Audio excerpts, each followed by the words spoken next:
मुझे बोलने का प्रथम अवसर दिया है। शहर से ही मैं गांव का किसान हूँ। गांव में पैदा लिया, गांव में पला, गांव में बढ़ा। किसी तरह से राजनीति के धारा में चलते चलते यहाँ तक मैं पहुँच गया। लेकिन जब कभी मैं खड़ा होता हूँ तो मेरी नज़र वहीं रहती है। चौधरी चरण सिंह जब भारत के प्रधानमंत्री बने तब भी उन्होंने मुझे एक बार कहा था कि हुकुमचंद, भारत का प्रधानमंत्री हूँ, लेकिन दिन में एक बार मेरी नज़र अपने गांव में चली जाती है। वही कच्ची दीवार, फूस का छप्पर, वही कच्चा कुआं, वही गाय, वही भैंस, वही बकरी, वही ज्वार, वही बाजरा। तो जो जहाँ से पैदा लेके आता है, जिस संस्कार में पलता है, आप तो संस्कृत के भी विद्वान हैं अध्यक्ष जी। मनुष्य सब कुछ भूल जाएगा, लेकिन जिस संस्कार में पला है या बढ़ा है वो कभी भूल नहीं सकता है।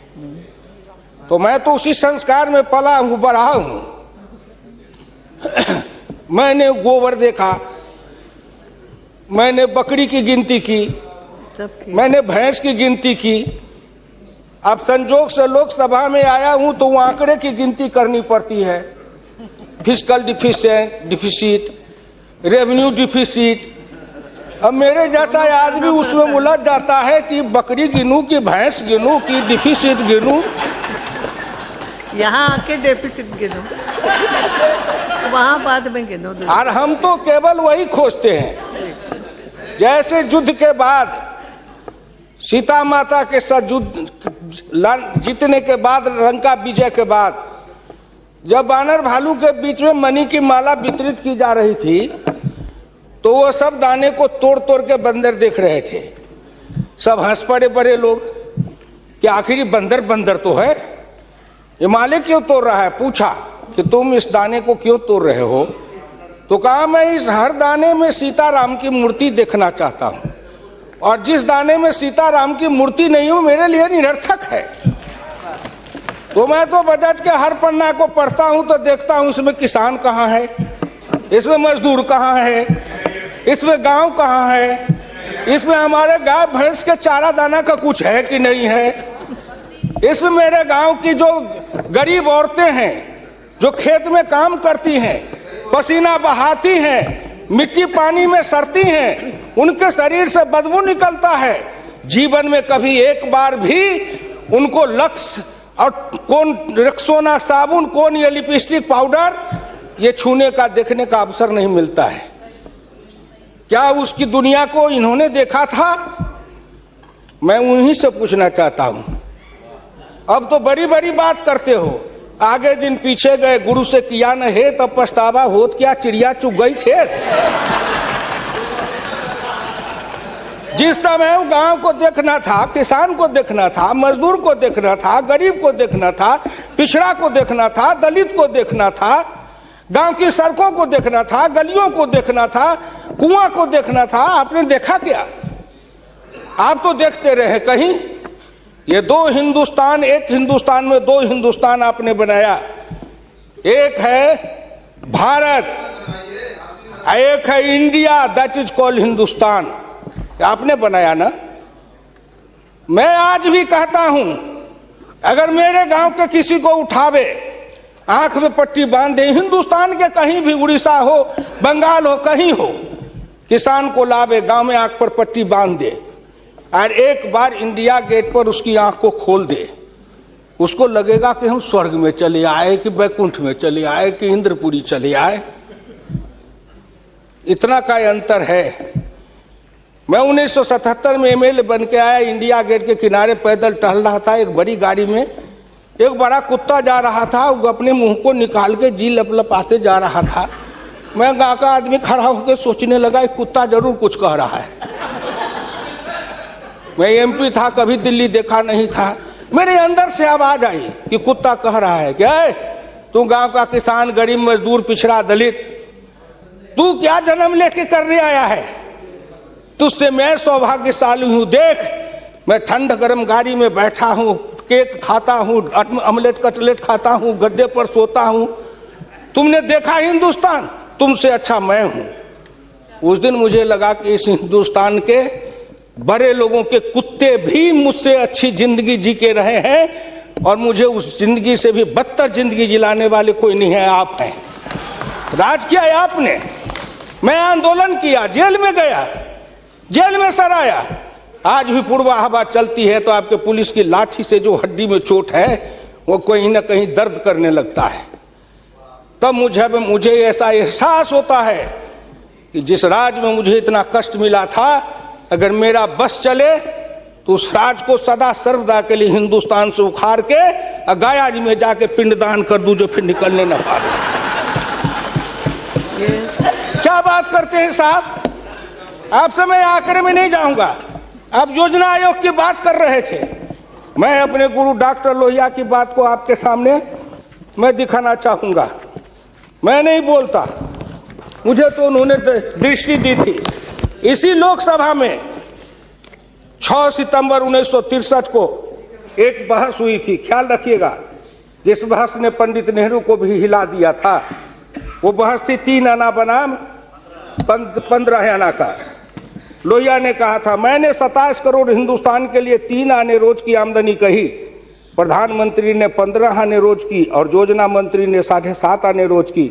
अब प्रधानमंत्री और योजना मंत्री आपस में निपट लेंगे कि दोनों में कौन सही है। यही आंकड़े हैं योजना आयोग के।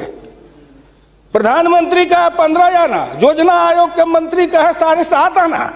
जिस योजना आयोग को यह भी नहीं पता 15 आना सही कि 7.5 आना सही, प्रधानमंत्री सही कि योजना मंत्री सही, उसी योजना आयोग को सर पर ढोते रहो। जो दर्शन करना चाहिए तो दर्पण माजत रहिए, दर्पण में लगा काई तो दरस कहां से पाई। क्या बात करते हैं साहब। इस हिंदुस्तान में अगर किसी का में प्रधानमंत्री जी बैठे हैं, मैं भुक्तभोगी हूं, जिस रोग से मैं पीड़ित हूं, कहीं ना कहीं उस रोग से आप भी पीड़ित हैं। वीरप्पा मोइली जी, आप भी पिछड़े वर्ग से हैं, मैं भी पिछड़े वर्ग से हूं। का दुख जाने दुखिया की, का दुख जाने दुखिया माए, जाके पैर न फटे बीमारी, सोका जाने पीर पड़ाई। आपके मल्लिकार्जुन जी भी उसी दलित समाज से हैं। आपने सामाजिक पीड़ा को झेला नहीं है, भोगा नहीं है। इस हिंदुस्तान में अगर सबसे बड़ा कारण और सबसे बड़ी चीज अगर रही है सनातन काल से, तो वह हिंदुस्तान की जाति प्रथा। उस जाति प्रथा के कारण क्या क्या नहीं भोगा हमने और क्या नहीं भोगते हैं। अभी अभी चुनाव हो रहा था, श्री नरेंद्र मोदी जी के लिए कोई कह रहा था, मेरे ऑफिस के आगे चाय की दुकान खुलवा देते हैं, फुटपाथ पर जाओ चाय की दुकान के लिए दुकान दे देते हैं, और कुछ कहने के लिए नहीं मिलता है लोगों को। नहीं मिलता है क्या? क्यों उपहास करते हो? मैं लोकसभा में हूं, अगर कोई कहे शरद यादव गए थे चुनाव लड़ने के लिए अमेठी में, लोकदल से नारा लगा था, शरद यादव वापस जाओ, लाठी लेके भैंस चराओ। कर्पूरी ठाकुर जैसा नाई का बेटा गरीब, जिसके नेतृत्व में बिहार में इतना परिवर्तन किया, वो बिहार का मुख्यमंत्री बना, 27% आरक्षण दिया, हाई स्कूल तक फीस माफ किया, मिडिल स्कूल तक फीस माफ किया, 5 एकड़ से मलगुजारी माफ किया।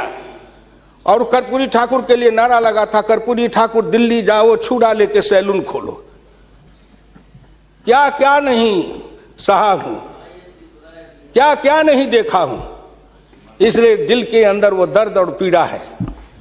क्या आखिर कहीं ना कहीं मुझे यह भी लगता है, क्या हिंदुस्तान के पिछड़े और दलित समाज के लोगों ने अपराध किया था कि उसमें जन्म लिया? किसी ने भगवान के यहां दरखास्त दिया था कि मुझको तेली बना दो, मुझको लोहार बना दो, मुझको कुर्मी बना दो, मुझको कहार बना दो, मुझको अहिर बना दो, मुझको कलवार बना दो? कोई दरखास्त देके तो नहीं आया। आज वित्त मंत्री जी को धन्यवाद दूंगा, प्रधानमंत्री को, कि उन्होंने बजट में कुछ ऐसी योजनाएं बनाई है जिससे हिंदुस्तान के जाति प्रथा के बंधन को ढीला करने का अवसर मिलेगा। जब उनकी आर्थिक चेतना बढ़ेगी, आर्थिक विकास होगा, कब? जब गांव में पैसा जाएगा, तब गरीब के हाथ में रोजगार जाएगा, तब उनकी आर्थिक उन्नति होगी, तब कहीं जाकर उनके जीवन में विकास होगा। आपने सोचा कि गांव का विकास कैसे होगा? क्या प्रधानमंत्री ग्रामीण सिंचाई योजना कोई मामूली है? खर्च पर पाबंदी लगाते हुए डॉक्टर लोहिया ने इसी लोकसभा में बहस करते हुए पंडित नेहरू से कहा था, मैं कुछ नहीं चाहता, एक काम कर दो, सारे लोगों के, बड़े लोगों के खर्च पर सीमा लगा दो, आय पर, आमदनी पर नहीं, खर्च पर सीमा लगाओ, इससे अधिक खर्च नहीं करेगा, और उससे जो पैसा बने उसके एक सिंचाई योजना बनाओ और 20 साल का बॉन्ड बनाओ। मैं कुछ नहीं कहता, केवल हिंदुस्तान के हर खेत में पानी पहुंचा दो, हिंदुस्तान की तरक्की हो जाएगी। डॉक्टर लोहिया इसी सदन में कहे थे। वो तो अग्रवाल थे, बनिया थे, उनको क्या जरूरी थी इस बात को बोलने का? लेकिन मैं कहता हूं कि हिंदुस्तान के गरीब, निर्धन, निर्बल और पिछड़ों का इस युग में अगर एकमात्र राजनीतिक मसीहा पैदा कोई लिया तो डॉक्टर राम मनोहर लोहिया थे, जिन्होंने जगाया, नेतृत्व को पैदा किया गांव के गली से। इसलिए मैं आपसे विनम्र प्रार्थना करना चाहता हूं कि अगर प्रधानमंत्री ग्रामीण सिंचाई योजना से हर खेत को पानी, हर हाथ को काम, दीनदयाल उपाध्याय जी ने कहा, डॉक्टर लोहिया ने कहा, 1 बीघा खेत और 1 गाय, अपनी खेती अपनी राय। हम तो ये लड़ते आ रहे हैं और आज वो सपना साकार हो रहा है। इसलिए मैं आपसे विनम्र प्रार्थना करना चाहूंगा कि सवाल है दृष्टि का, दिशा का और संकल्प का। आपकी दृष्टि कुछ और थी, अब दृष्टि बदली है। हिंदुस्तान के गांव के गरीब पिछड़े दलितों ने मिलकर कन्याकुमारी से कश्मीर तक, कामरूप से द्वारका धाम तक, इस आसान मान के साथ आपके शब्दों में, जिनको आप अपने ऑफिस के आगे चाय की दुकान खुलवा रहे थे, वो चाय की बेचने वाला, रेल के फुटपाथ पर पानी पिलाने वाला गरीब निर्धन, जिनकी मां मजदूरनी का काम करती थी, ऐसे के बेटा को भारत का प्रधानमंत्री की कुर्सी पर बैठाया कि नरेंद्र मोदी आएगा, भारत का प्रधानमंत्री बन जाएगा, गांव गरीब किसान मजदूर के भाग्य चमक जाएगा। उन्होंने इसलिए सपना को देखा है। प्लीज वो हो जाएगा क्या? ये 9 महीना में हो जाएगा। आप नेता बोलते थे, मैं सुन रहा था, मुलायम सिंह आदरणीय बोल रहे थे, मेरे साथी हैं, बरसों तक समाजवादी आंदोलन में लड़े, कि 9 महीना में तो बच्चा पैदा हो जाता है। मैंने कहा कितनी वैज्ञानिक बात कर रहे हैं, ये तो वैज्ञानिकता है, प्रकृति का नियम है, 9 महीना में बच्चा पैदा होता है। लेकिन जो बच्चा पैदा होता है, क्या वो बच्चा 9 महीना में फिर बच्चा पैदा कर देगा क्या?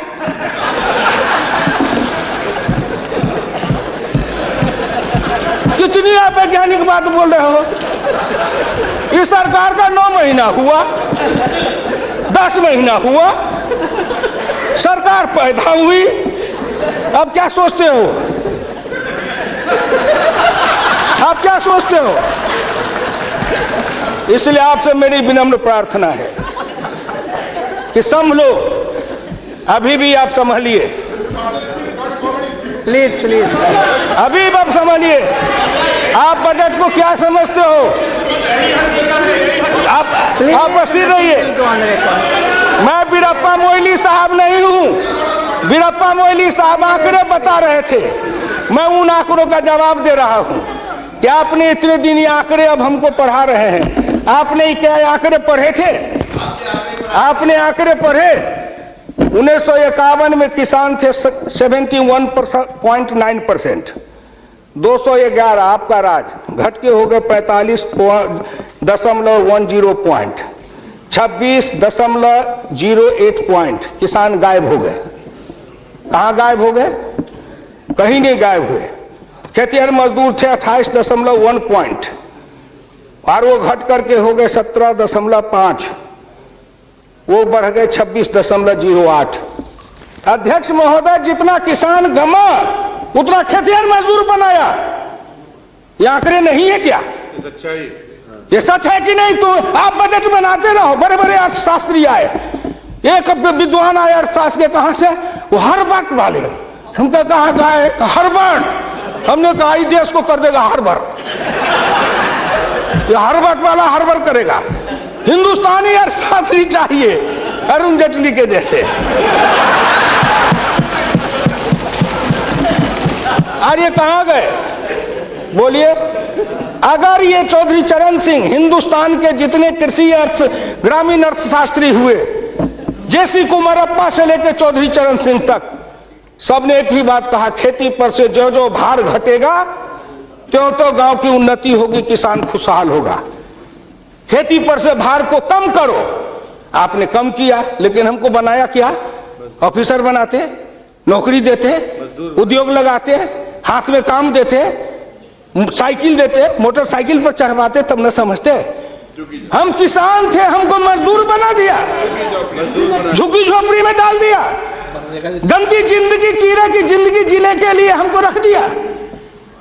जो गांव में बसने वाले थे वो 82.7 थे और घट के हो गए 68.08। 14% गांव के लोग गायब हो गए। कहां गायब हो गए? गायब होके कहां गए? आपके यहाँ दिल्ली में फुटपाथ पर सोते हैं, पेड़ के नीचे सोते हैं, पेड़ के नीचे जन्मते हैं, बलते हैं, बढ़ते हैं, पेड़ के नीचे शादी करते हैं, हनीमून बनाते हैं, वहीं फिर बच्चा पैदा करते हैं, फिर पेड़ के नीचे ही अपना परिवार बसाते हैं। हमारे बच्चे को लाया, हाथ में रिक्शा थमाया, ठेला थमाया, फुटपाथ पर काम करवाया, गरीबी से मजदूर किया, कुत्ते के जैसे जिंदगी जीने के हमको मजबूर कर दिया। और ऊपर से आप बताते हैं कि हम अब तुम्हारे लिए क्या दे दिया? फूड सिक्योरिटी दे दिया। फूड सिक्योरिटी, दाना उपजावे, धान उपजावे हम, गेहूं उपजावे हम, अनाज उपजावे हम, मेहनत करे हम, हमको बस समझते हैं आप भिखमंगा। फूड सिक्योरिटी, हर आदमी पर 1 किलो चावल और 3 किलो गेहूं देंगे। आप बड़े बड़े बड़े बजट वाले और शास्त्री वाले हैं, महीना में 1 किलो चावल खा के रहो, एक आदमी 3 किलो गेहूं खा के रहो। ये गरीबी का उपहास है, हमारी निर्धनता और गरीबी का उपहास है। आओ आओ, 1 किलो चावल देते हैं, 1 महीना में खाओ। महीना में 26 रुपया, जिसकी रोज की आमदनी आप कहते हो गरीबी रेखा के नीचे है, और चावल गेहूं बांटेंगे 70% को। क्या आंकड़ा है आपका? यही बजट बनाते थे ना, मैं उसी को कहता हूं, यही आपका आंकड़ा। गरीबी, चावल गेहूं खाए 70-80%, हमको कहो गरीबी की रेखा के नीचे है 26%। कबीरा बाँचे आखिन लेखा, पंडित बाँचे पोथिन लेखा। हम तो आंख से जो देखते हैं वो बोल रहे हैं। आपने क्या किया? हम कम किए, कहते हैं किसान किसान किसान किसान विरोधी है। हिंदुस्तान में 90-91 में 185.2 मिलियन हेक्टेयर खेती की जमीन थी, और आपके राज्य में 2011-12 में 182 मिलियन हेक्टेयर हो गई। ये जमीन कहाँ गई? हम खा गए? हमारे गांव के लोग खा गए? कौन खा गए? जो खाए हो। लेकिन मैं इतना जानता हूं कि आप हमारी जमीन खा गए। और दूसरे तरफ जो गैर कृषि योग्य भूमि थी 90-91 में 21.22 मिलियन हेक्टेयर, 11-12 में हो गए 26.29 हेक्टेयर। गैर कृषि योग्य भूमि बढ़ी है, कृषि योग्य भूमि का ह्रास हुआ। उल्टे बात कहीं पर निगाहें, कहीं पर निशाना। न कुछ मिले तो कुछ कहिए, न कुछ मिले तो विरोधी में गए तो कुछ न कुछ तो कहना है ना, नहीं तो दुनिया कैसे देखेगी कि विरोधी का काम कर रहे हैं। इसलिए आपसे मेरी विनम्र प्रार्थना है, अगर विरोधी का काम भी करना है तो आप अपने नेताओं को कहिए कि कुछ दिन हमारे पास आए, 6 महीना ट्रेनिंग दे देंगे कि हम विरोधी थे तो क्या करते थे। अरे नाटक भी करिए तो किसी डायरेक्टर से सीख तो लीजिए। जो गरीबी का डायरेक्टर है उससे सीखे नहीं, और गरीबी का नाटक खेल रहे हैं। एक गांव में नाटक में हनुमान जी का पाठ करने वाला नहीं आया। उसने सोचा कि आज तो नाटक नहीं होगा। एक बहुत मोटा तगड़ा दुकानदार था, उनको पकड़ लाया, कहा तू नाटक कर, केवल खड़ा रहना। और जब वो खड़ा होकर पाठ करने लगा तो रावण ने डांट के कहा कि कहाँ गए, लाओ तेल घी लाओ, इसके पूंछ में आग लगाओ। उसको हुआ कि अब तो जल के मरेंगे। तो कहा हजूर हम तो हनुमान जी नहीं है, हम तो बनिया है, अपनी दुकान चला रहे थे। वैसे ही आप नाटक करिएगा। इसलिए आपसे मेरी विनम्र प्रार्थना है, आपसे मेरी विनम्र प्रार्थना है कि इसको देखिए। दिशा, जब तक आपके पास में दृष्टि नहीं बनेगी, आपकी दिशा नहीं ठीक थी, आपकी दृष्टि नहीं ठीक थी, तो आप संकल्प क्या कर रहे थे? चलता है सब, आप कहे कि हम भी चले, आपका बजट चला, आपकी अर्थनीति चली, आर्थिक विषमता, सामाजिक विषमता, राजनीतिक विषमता, प्रशासनिक विषमता, क्या मैं पूछता हूं कि आपके किसी बजट से इन विषमताओं को अंत करने के लिए कोई काम किया? नहीं किया। इसलिए हमारे गुरु डॉक्टर लोहिया कहते थे कि हिंदुस्तान में जब तक जाति प्रथा है और जब तक इस जाति प्रथा का रोग रहेगा तब तक हिंदुस्तान का कल्याण नहीं होगा। भ्रष्टाचार के पीछे भी जाति प्रथा है। कोई माननीय प्रधानमंत्री बैठे हैं, हिंदुस्तान के अंदर किसी को अगर चाहेंगे कुछ कर दे, प्रधानमंत्री रहते हुए क्या है जो कर देंगे? जिस जात का सरकारी नौकर होता है, मैं भी इतने दिन तक 54 वर्ष रह के देखा, मंत्री रह के देखा, जिस जात का सरकारी नौकर, उसके ऊपर कलम उठाइए तो उसके जात का न जाने कहां से कहां सभी जगह से लोग आ जाते हैं उसको बचाने के लिए। जात पर हमला, अगर किसी बेईमान पर हमला है तो जात पर हमला, किसी भ्रष्टाचारी पर हमला है तो माना जाता है जात पर हमला है। इस जात को तोड़ने के लिए सबसे बड़ा कदम उठाना पड़ेगा। मैं वित्त मंत्री जी को धन्यवाद देता हूं, प्रधानमंत्री जी को, कि कुछ योजनाएं ऐसी आई हैं, लेकिन मैं एक प्रार्थना करूंगा। हमको कहते हैं कि आरक्षण की बात मैं कहता हूं शुरू दिन से, सदन सहमत हो और आप भी सहमत हो तो प्रधानमंत्री जी से कहूं कि तुरंत लागू करिए, लेकिन इसमें सहमति का सवाल है, राष्ट्रीय सहमति, सदन की सहमति, आपकी सहमति। सब आरक्षण मेरा खत्म कर दीजिए, लेकिन एक कर दीजिए, सरकारी नौकरी और सरकारी सेवा, इन दोनों के लिए अंतर जातीय विवाह को अनिवार्य करिए। न रहेगी जाति, न रहेगा बांस, न बजेगी बांसुरी, जातियां टूटेगी। अंतर जातीयता के कारण हिंदुस्तान में एक जाति बनेगी, वह जाति बनेगी भारतीय, वह जाति बनेगी मानव जाति। इन जातियों के रेखा को तोड़िए। इसके लिए अगर कर सकते हैं तो आप सहमत है तो बोलिए। आप कहते हैं गरीब और अमीर मिटा देंगे, लेकिन न्यूनतम और अधिकतम की रेखा तय कर दे, यह सरकार करना चाहे, नरेंद्र मोदी जी चुटकी में कर देंगे, क्योंकि इनका क्या बिगड़ेगा? इनका कुछ नहीं बिगड़ेगा।